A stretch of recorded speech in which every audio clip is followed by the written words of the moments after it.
কেন্দ্র বিশিষ্ট এবিসি বৃত্তে এ ও বি কোণ, এ ও বি বলতে কি এখানে কেন্দ্রস্থ কোণ, কেন্দ্রস্থ কোণ কত ওয়াই প্লাস 110 ডিগ্রি, তার মানে কি 110 ডিগ্রি, তাই না?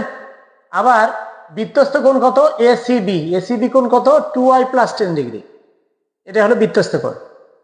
তাহলে ওয়াই এর মান বের করতে হবে, এটা যদি হয় তাহলে আমরা জানি কি, খুব সোজা সাপটা কথা, আমরা জানি যে বৃত্তস্থ কোণ কেন্দ্রস্থ কোণ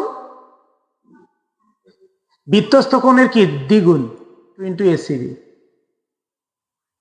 তাহলে এখানে কেন্দ্রস্থ কোণ কত ওয়াই প্লাস 110 ডিগ্রি 2 ইন্টু এখানে হবে 2y প্লাস 10 ডিগ্রি, তাহলে বা y plus 110 degree 4y plus 20 degree.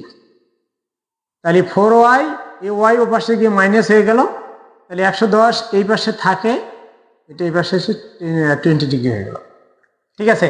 অর্থাৎ 20 ডিগ্রি প্লাস আছে, এই পাশে আসি মাইনাস, আর 4y প্লাস আছে, এই ওয়াইটা ও পাশে যা মাইনাস হবে, একবারে টার্ম চেঞ্জ করে দিয়ে দিলাম, ঠিক আছে?